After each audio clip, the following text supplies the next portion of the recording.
The Volvo Ocean Race is the toughest fully crewed yacht race in sailing. There's so many guys that would love to do this race. Not everyone is cut out for it. The ultimate test of man, boat, and the human spirit. It's not just the water gets through the gaps, it's fire hosed at you the whole time. You have to wear surf helmets. It's hard to breathe on deck sometimes. Lives have been lost, boats abandoned, reputations ruined. Honestly, your biggest fear is somehow being separated from the boat. This year's race has done nothing to diminish that reputation. The competitors of the Volvo Ocean Race are the cream of the crop of sailing. Everything they do is a race. Even riding your bike home from work's a race. 8 of the fastest monohulls on the planet have been unleashed. Ahead of them, a 37,000-mile journey through the toughest, most testing waters on the planet.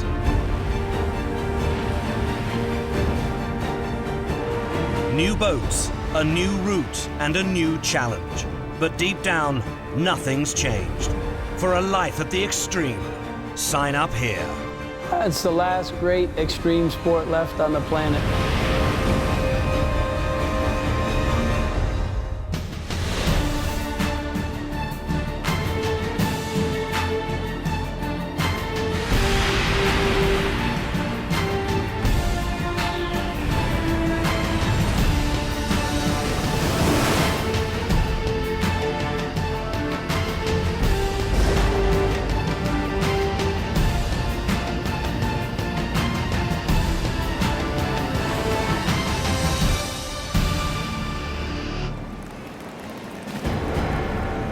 Ten days into the 6,500-mile first leg from Alicante to Cape Town, the 8-boat fleet has seen calamities and casualties. Tony's got a bit of an infected knee that we have to... Race favourite Ericsson 4 is now a man down after a leg injury forces Tony Mutter to withdraw. Bad news for Brazilian skipper Torben Grail, whose star-studded big-budget campaign can afford anything but failure. Yesterday we had a pretty good start. We had a tight race together with Ericsson and Puma, and one of our Teleron broke. It's one of the connections to the rudder. Telefonica Blue, one of 2 Spanish entries, has to stop to repair damaged steering gear, but is on the charge back, led by the redoubtable Bauer Becking, veteran of 5 previous races. Big wave.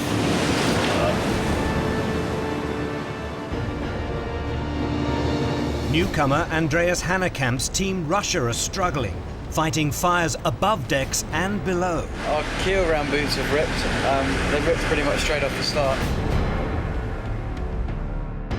While hopes of a trouble-free opening leg have come tumbling down on low-budget, last-minute entry Delta Lloyd.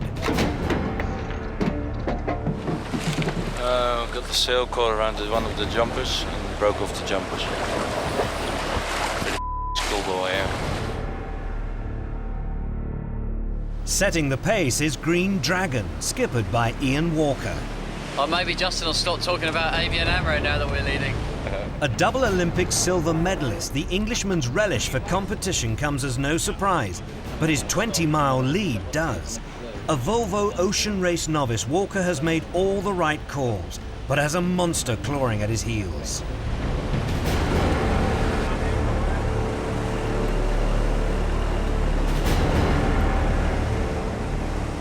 Il Mostro is the Puma entry skippered by Ken Reed, his voluble crew stacked with talent and experience. Surfing down the waves, boat that handles like a dream in this stuff. What's there not to like? Slick, streetwise and savvy, Il Mostro will take some stopping.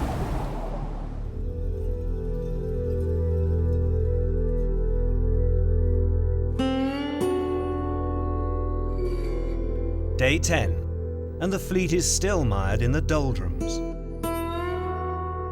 The next goal is the scoring gate off the island of Fernando de Noronha, where the first offshore points of the race are up for grabs, but the trade winds that will take the fleet there are nowhere to be found.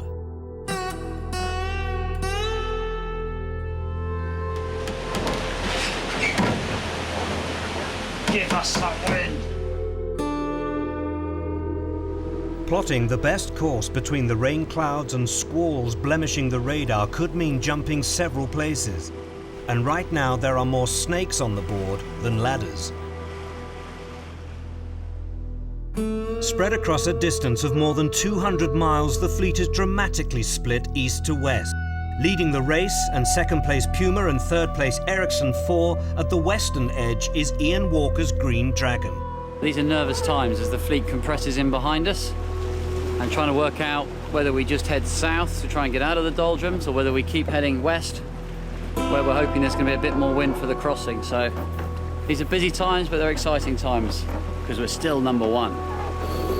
Less than 20 miles behind them, Puma and Ericsson 4 are watching each other's every move. Good news for us, we can see Puma now. Look like it's parked. No wind. Yeah. No wind in that guy. After their stop at Gibraltar for repairs, Telefonica Blue's advance back up the fleet has stalled too. You can see this is a classical doldrum example. There's a boat right over there, Ericsson. We're sailing probably 2 miles apart from each other. We're having 180 degrees different wind directions. So you can see big losses and big gains getting made very quickly over here, and so just everything can happen over here. Keep fighting. Prospects for the boat furthest east have not improved. The Dutch-Irish entry Delta Lloyd is still paying for its disastrous move towards the North African coast and shedding miles on the leaders. It's just a matter of going as fast as possible south to punch into the more pressure. The further south we get, the more wind there is, so that's the key. And what are our chances? We're still alive. The scoring gate is not the main race. The main race is to get to Cape Town, you know. There's a lot of miles yet to Cape Town.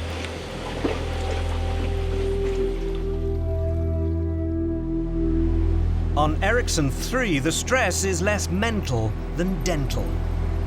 Stefan had an old filling in his tooth and it snapped off one of his molars down the back here, so it snapped in half. He has to be able to close his mouth afterwards. Onboard medic, trimmer and helmsman Richard Mason is nothing if not versatile. A veteran of 2 previous races, he was originally to sail as part of the international crew on Ericsson 4. Well, it's a long old story, but basically when Torben came and joined the team, he wanted to bring a couple of his Brazilian mates along with him, and that meant that we had a bit of a pile up in a similar position on the boat. So Magnus and Anders asked me to come and join them, and I felt, well, why not? A New Zealander married to a Swede, Mason is the Nordic boat's honorary Scandinavian, providing with Magnus Olsen a vital fund of experience and good humour. Magnus is the official coffee connoisseur on board. And so if you want to see my tattoos, it's there. Ericsson. And I have tattoos somewhere else if you want to Ericsson, see. I've got an order. His keel's illegal as well. So we as a team are sitting here, a development team, being penalised before we've even got started. When Ericsson 3's keel was ruled illegal in Alicante, Mason and Olsen protested as passionately as anyone. But with the appeal turned down and the possibility of a new compliant keel in Cape Town, they've been racing as hard as ever. I think the boats are going to be closer together, they're going to be finishing closer, and it's going to be tougher than ever to do well.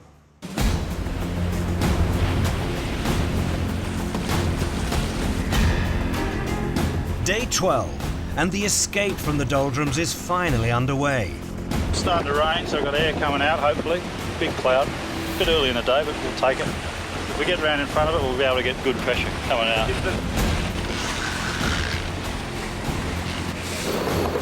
Almost through the doldrums.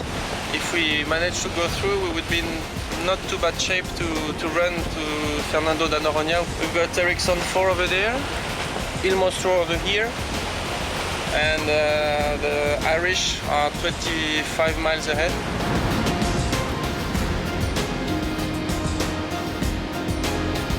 The last 3 days have been what all these guys said it was going to be.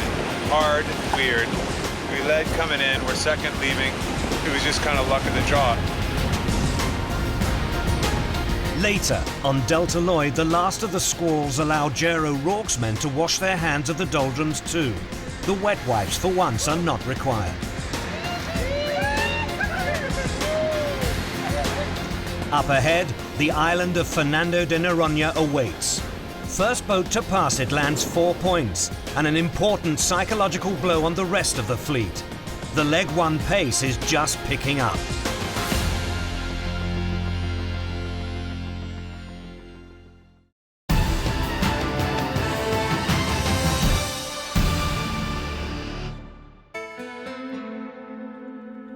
Leg 1, day 12, and the fleet is fast approaching the Equator, carried along by the Atlantic trade winds. It's a point in the race many first-timers dread. For here, offshore sailing ritual and King Neptune and his wife lie in wait. Get up here, woman! I'm coming! Oh, boys, you're going to be helping me, woman! I'm coming! On Green Dragon, it's Judgment Day even for the skipper, who, along with 2 members of his crew, is crossing the Equator for the first time. Ian Walker, are you guilty of having unusual and erratic driving stances? Definitely, yes.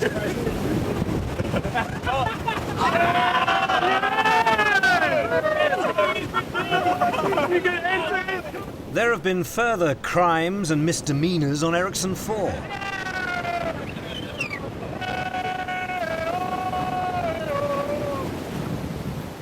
First-timer Mickey Mueller on Puma isn't spared either.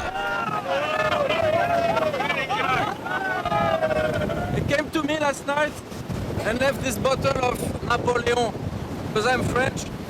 So he said, make sure you don't forget me. So I do. One for Neptune, one for Il Mostro, another one for Il Mostro, one for me, and one for Jerry.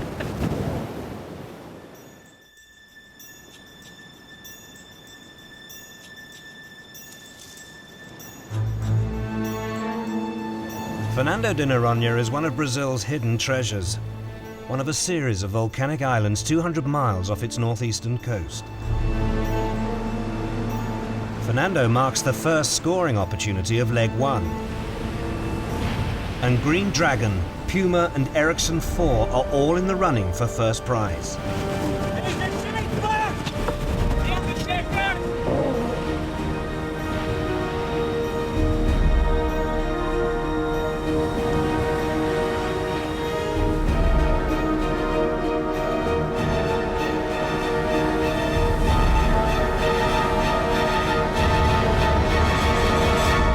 Day 13, 12:24 GMT, and after a couple of extra tacks, it's the Green Dragon that slips through the scoring gate to gain the maximum 4 points. It's a fantastic achievement for our team, not just for all the guys on the boat, but all the guys ashore, and now we've got to start working on the next 3,000 miles. Priority right now is to restore power to the boat. On the last tack there, we've lost all power, we've lost control of the keel system, we've got no instruments, we've got nothing. So right now, we are just trying to get the boat back in racing order. We're going to head south as fast as we can and try and pick up more wind.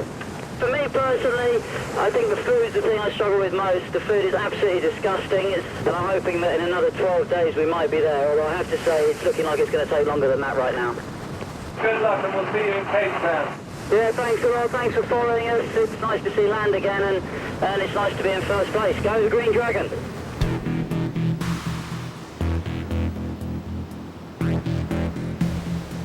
Behind Green Dragon, Ericsson 4's battle with Puma for second place is still raging. This time it's Il Mostro on the back foot. Yeah, 15 miles on the Fernando, whatever it is, and we're not quite laying it, unfortunately, so we've got to do a tack to make it. So in another 20 minutes we've got to do one tack, spend another hour on starboard, and then tack back and head to Cape Town. Ken Reed's men are outmaneuvered.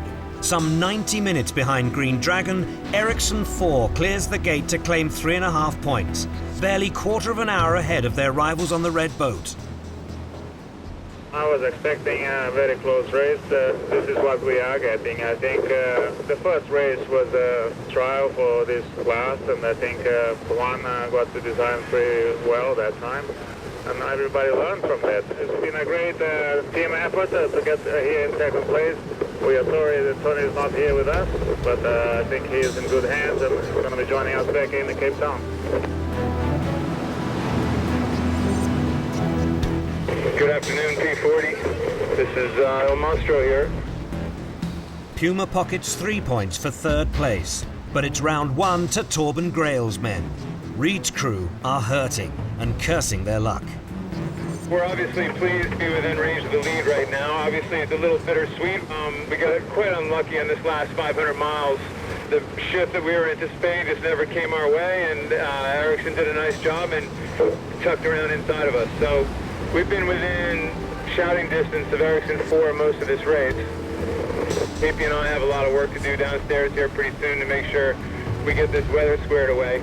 It's going to be a couple more days of this type of condition, and then it's going to lighten up, and that's where there's going to be some more passing lanes, quite possibly. So we got 2 boats in front of us we got to hunt down. Fernando Echevari's men on Telefonica Black claim 4th place when they crossed the gate just half an hour later. At this point, the first 4 boats are separated by just 10 miles. Telefonica Blue, the second of the Spanish boats, slips past Fernando later in the day to take 5th, a feat the skipper's previous boat failed to accomplish. Well, as you can see right now over here, we've got Fernando right next to us, and hopefully it's going to be a little quicker from here on, because especially the doldrums passage was really slow. Of course, the good thing is we know Fernando. Last time we didn't make it even through the first night, so in that sense we've made a big improvement. We still have 3,500 miles to go. And hopefully we can catch the guys up front and get some extra points.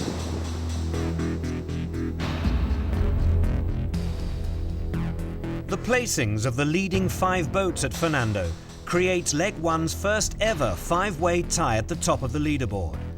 With 2 wins in the Alicante import races, Bauer Becking leads with Fernando Echevari, Ken Reed, Torben Grail and Ian Walker all on 6 points.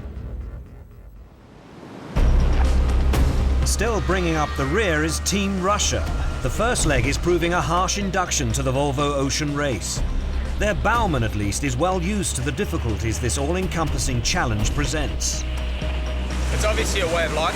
It's something that you kind of, I always aspired to when I was a kid, and really it kind of occupied every moment of my life until I actually managed to do one. And since then, it's just hooked me, you know, you can't stay away. Just being on the boat, there's only one thing better than that, it's being with your family. Part of Bauer Becking's failed Movistar campaign in the last race, Joubert famously made a vow that he has failed to keep. I am never, ever doing this race again. Well, at that stage we'd been power reaching for about 7 days. We were soaked through, we were cold, we were miserable, and we were just full of it. Everybody was just over it. And we all made promises to each other that if anyone ever considers doing this again, we got to phone him and talk him out of it. It happens a lot. But we're all back. So I guess the phone didn't work? No, the phone does work, and you're chatting, are you going? Yeah, I'm going. What do you think? Well, I don't know. Yeah, okay, let's go. You know, and even though we're all on different boats, I think from the last time, I think there's 8 out of 10 guys are back again. Hundreds of miles off the pace, Team Russia have been fighting battles on all fronts. But for Joubert, returning to home port will always be a moment to savour, whatever their final position. We're excited, you know. Cam and I, we've got 2 South Africans on the boat. We wake each other up in Afrikaans. Thinking about it all the time. It's home, you know. Hopefully Table Bay is going to be kind to us. Hopefully we're not going to get too pounded by the southeaster on the way in. Only we know how bad it can be. But it's going to be good. We're looking forward to a couple of ice-cold beers and a nice big steak. With leg 1 approaching the halfway stage, racing remains as tight as ever as the fleet surges south. Shortly after Fernando, Green Dragon's lead evaporates, to be fought over by Puma and Ericsson 4. Tactically, the next few days will be crucial. So just trying to make our decision now on when we turn left and head towards Cape Town. Quite a complicated scenario, just trying to work our way around the South Atlantic High. Our route is going to be round to the south of it, and a little curveball which is being thrown into it is a small depression which is going to come off southern Brazil and hopefully give us a quick ride over. And if we can get on the front of that, we can actually ride over the Atlantic pretty quick, but it will mean sailing in some pretty aggressive 30, maybe even 40 knot winds, so could be tough times ahead. Yeah? Yeah, no problem. Ericsson has edged a few miles in front of Puma, but the two boats are rarely out of each other's company. We seem to have been aside of them for the whole trip, pretty much. It's tight racing. It takes you back to the Volvo 60 races where we used to have a lot of boats inside all the time, so you have to work pretty hard. On Il Mostro, Torben Grail's men look to have outstayed their welcome. How many miles have we sailed to get away from them, and they finally jive? Good riddance. Go away. Go away. They dropping it? No. Station's still up. So we have a bet on board right now whether they jive back with us in the next 10 minutes. We've got 8 minutes to go. We got cliff bars on this bet. Reed's crew are not the only ones trying to extricate themselves from a tight situation. What exactly is going on here, Neil? I've cut my finger. My finger's swollen. So I'm worried if I don't cut the ring off, my finger will get worse and worse and fall off itself. It's harder than I thought. Maybe it's not gold. Not cheap there. It's cheap rubbish. What exactly do you think Mrs. McDonald's going to think about this? She's going to be disappointed, but I think she'll understand. She's a sensible woman. Get off. Yeah, she's free. Done. Very good. Perfect. Back to work. For the whole fleet, there's a brief moment to enjoy the calm before what promises to be a major storm.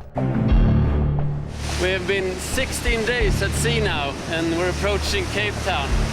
We're down at the South Atlantic and just starting to get a bit colder. The next coming days we're gonna see a lot of breeze. So this is probably the last chance I get before Cape Town to sit up here and just enjoy. And tomorrow not even our tough bowmen would want to go up here, I guess.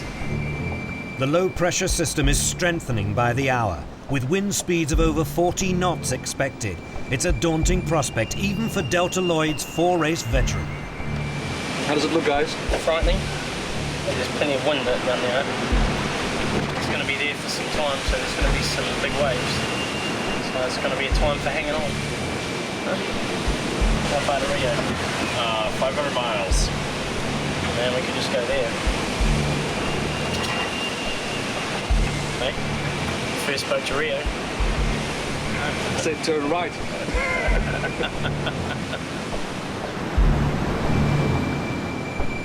The repairs to Delta Lloyd's jumper at the top of the mast, which was damaged earlier in the leg, are only temporary.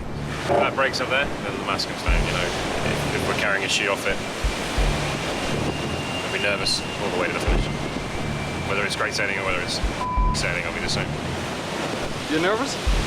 Yeah. Why? A lot of these guys haven't sailed these boats in these kind of conditions before. The water's cold, it's tiring, it's heavy. Yeah, I'm a little bit nervous. Getting ready for Armageddon, really? Huh?